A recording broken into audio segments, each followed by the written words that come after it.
The Bible. It's one of the most influential books in human history. It explores the big questions of why we exist. It's inspired many people to do amazing things. And confused many others.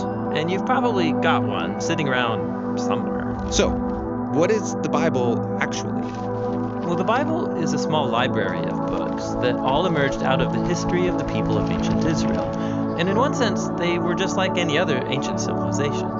But among them were a long line of individuals called prophets, and they viewed Israel's story as anything but ordinary. They saw it as a central part of what God was doing for all humanity.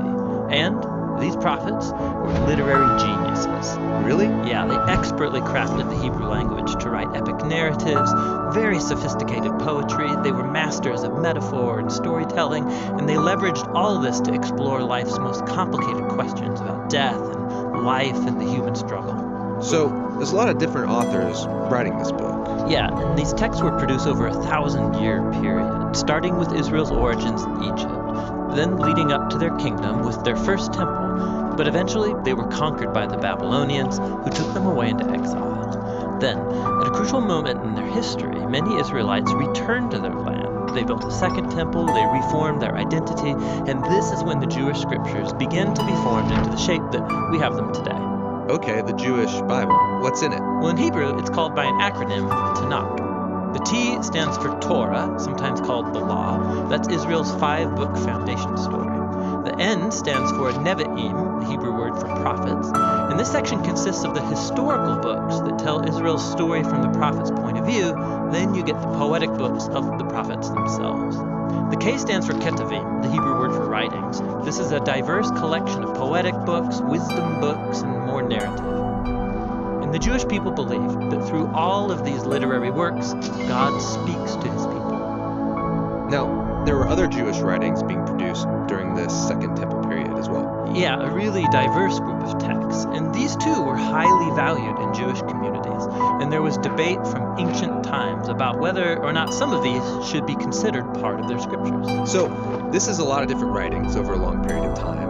Why did they put them all together like this? Well, altogether, these texts tell an epic story about how God is working through these people to bring order and beauty out of the chaos of our world. And it all builds up to a hope for a new leader who would come and renew all creation. And then the Tanakh concludes, and this leader never comes. So it's an expertly crafted work, but it's missing an ending? That's exactly right. Now, a few centuries later, a Jewish prophet comes onto the scene named Jesus of Nazareth. He claimed he was carrying the Tanakh story forward. Yeah, so Jesus did a bunch of cool stuff, was killed, but his followers claimed he was alive from the dead. Yeah, they said that Jesus was that long-awaited leader who would restore the world. And so his earliest followers, called apostles, they composed new literary works about the story of Jesus. They called these Good News, or the Gospel. They formed an account called Acts about the spread of the Jesus movement outside of Israel, and then they circulated letters to different Jesus communities all around the ancient world. And they saw these writings as part of the scripture. Yeah, the apostles wrote all of this as the fulfillment of that epic story found in the Tanakh, and they were continuing the literary genius of the Jewish tradition. They also believed that God was speaking to his people through these texts alongside the scriptures of Israel. So that's the Old and New Testament.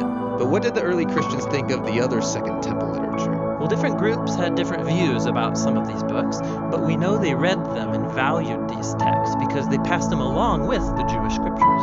Okay, so we've got the Tanakh, the Jewish scriptures. We got these other Second Temple period works. Then the writing of the apostles about Jesus. And that's a lot of literature, so what's in my Bible? So the Christian movement has taken different forms over 2,000 years, and from the beginning, all Christians recognized the Tanakh and the New Testament as scripture. And for centuries, much of the Second Temple literature was read as part of the biblical tradition. The Catholic Church eventually made it official and called some of the books from this collection the Deuterocanonical books. Some Orthodox churches used even more books from this Second Temple literature. And then in the 1500s, during the Reformation, Protestant Christians wanted to go back to the oldest writings of the prophets and apostles, so they accepted only the Old and New Testaments. Okay, I think I got it. But how does a collection of books produced over 1,000 years by all these different authors tell one unified story? Yeah, that's the question we'll address in our next video.